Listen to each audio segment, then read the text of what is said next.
હમણાં બે ભાઈબંધુ વાત કરતા હતા ઊંચી ઊંચી. આમાં શું છે, આપણે બહાર નીકળીએ ને પુરુષોની એક ટેવ હોય છે ઊંચી ઊંચી કરવી. ઘરમાં કઈ હાલતું ન હોય તો બહાર નીકળ, હું ભૂકા કાઢી નાખું હો, આપડી આગળ નો હાલે કોઈનું. હમણાં 2 દી પેલાની વાત કરવી કે જમાવટ ઝઘડો થયો પણ તારી ભાભી ઘૂંટણીએ પડી ગઈ. એવું થયું? ઘૂંટણીએ પડી ગઈ હોય ને? હા ઘૂંટણીએ પડી ગઈ. મેં કીધું પછી શું કીધું? એ કે પછી ખાલી એટલું કીધું કે હવે ખાટલા નીચેથી નીકળો નહીં મારું.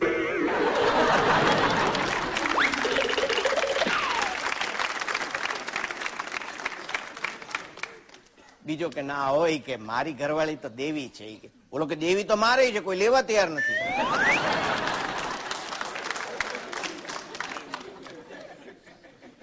સૌ પતિ પત્ની ના આ કઉ છું ને આ જ સંબંધ ઉપર તોય હાયલું જતું હોય જો ગાડું.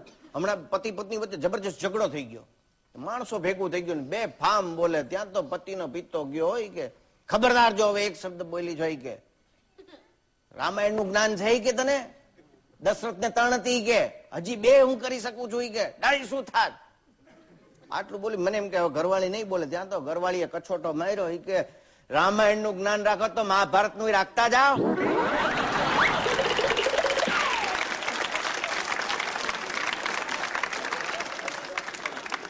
દ્રૌપદી ને 5 હતા, હજી 3 કરી શકું. ત્યાં ઘરવાળો ગરમ જોઈ કે તને ગણિતે આવડતું નથી કે તો તમને ખબર છે ને કે અમુક ભાંડા ત્યારે ફૂટે.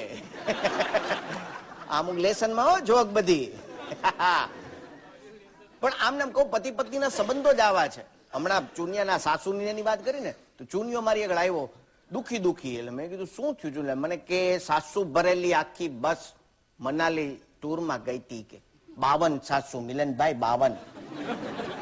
મેં કીધું પણ એમાં શું થયું? મને કે આખી બસ ખાઈમાં પડી ગઈ, બધી સાસુ મરી ગઈ.